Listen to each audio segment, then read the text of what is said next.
Filosofi dalam sebuah gelas. Salam sukses. Banyak saya temui beberapa orang kelelahan menghadapi kondisi ekonomi yang naik turun. Apalagi akhir-akhir ini kondisi perekonomian global dan nasional memang sedang lesu.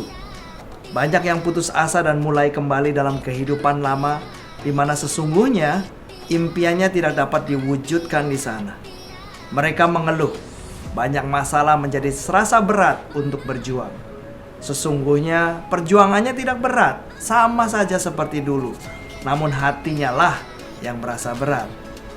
Di edisi istimewa ini, saya akan menyampaikan dua kisah menarik antara guru dan murid berkaitan dengan gelas yang sering disampaikan dan ditulis dalam artikel-artikel motivasi. Kisah pertama tentang berat satu gelas. Suatu hari dalam sebuah kuliah tentang manajemen stres, sang guru bernama Stephen Covey, penulis buku laris dari Amerika, mengangkat segelas air dan bertanya kepada murid-muridnya, "Berapa berat gelas air ini?" Para muridnya menjawab angka kisaran antara 200 gram sampai 500 gram. Covey menjawab, "Ini bukan masalah berat absolutnya, namun tergantung berapa lama Anda memegangnya. Jika saya memegangnya selama 1 menit, tidak ada masalah. Tetapi jika saya memegangnya dalam 1 jam, lengan kanan saya akan sakit. Dan jika saya memegangnya 1 hari, maka memungkinkan Anda perlu memanggilkan ambulan untuk saya." Beratnya sebenarnya sama, tetapi faktor waktu yang menentukan sejauh mana kita mampu menanggungnya. Semakin lama saya memegangnya, maka bebannya akan semakin berat. Jika kita membawanya beban terus-menerus, lambat laun kita akan sampai di titik di mana kita tidak mampu lagi membawanya.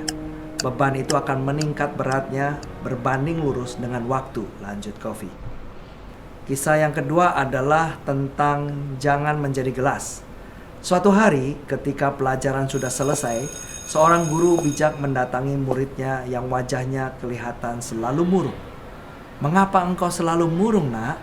Bukankah banyak hal yang indah dalam dunia ini? Kemana wajah bersyukurmu?" sang guru bertanya. "Belakangan ini hidup saya susah, Pak. Apa yang saya kerjakan selalu gagal dan kondisi saya terpuruk sekarang. Masalah datang sepertinya tidak pernah habis," keluh sang murid. Sang guru tersenyum dengan bijak dan berkata, "Coba ke dapur sekolah dan ambil segelas air berserta 2 genggam garam. Bawalah kemari dan saya akan perbaiki suasana hatimu." Kemudian setelah diambil apa yang diminta, berkatalah lagi sang guru, "Taruhlah segenggam garam ke dalam segelas air dan minumlah." Sang murid pun melakukannya dan setelah meminum seteguk, wajahnya meringis keasinan. "Bagaimana rasanya?" tanya guru. "Asin dan perut saya mual," jawab sang murid sambil tetap meringis. "Mari ikut saya," ajak sang guru menuju ke danau jernih di belakang sekolah. "Nah sekarang, sebarkan segenggam garam yang kau bawa itu ke dalam danau dan minum airnya," suruh sang guru.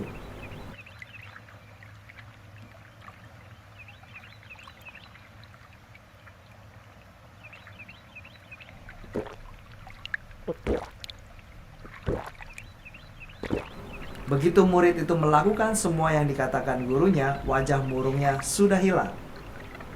Gurunya bertanya, "Apa rasanya?" Muridnya dengan wajah tersenyum, "Segar sekali, guru. Tidak ada rasa asin." Itulah kehidupan. Semua yang diizinkan Tuhan untuk kita alami pasti ada tujuannya untuk menjadi pelajaran sehingga kita menjadi manusia yang lebih baik. Beban itu semuanya sudah ditakar dan tidak akan melebihi kemampuanmu dalam menanggungnya, sang guru menjelaskan. Sang murid terdiam dan merenung. Kemudian sang guru meneruskan penjelasannya. "Rasa asin yang mencerminkan penderitaan dan rasa berat beban yang kau pikul tergantung dari besarnya hati yang menampungnya.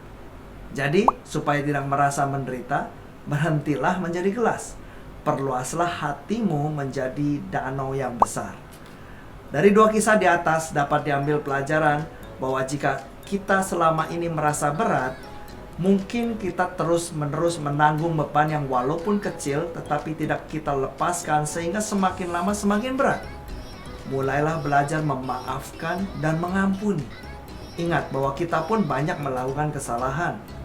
Gunakan prinsip 3 pedal, yaitu maafkan, lupakan, dan move on. Mungkin selama ini kita selalu menuntut orang ataupun kondisi seperti yang kita mau, dan seringnya kita kecewa. Ingat bahwa semuanya itu diizinkan Tuhan untuk kita alami, tidak melebihi takaran kita. Perluaslah hati kita, caranya dengan bersyukur. Karena apapun yang kita lihat buruk sekarang ini, jika kita tidak berhenti berjuang, suatu saat kita akan mampu melihat bahwa ada rencana yang indah di balik itu semua. Lepaskan beban yang tidak perlu, perluas hati kita dengan bersyukur, teruskan perjuangan Anda, maka semuanya indah pada waktunya. Saya, Joko Komara, terima kasih telah melihat video books ini. Salam joy, senang!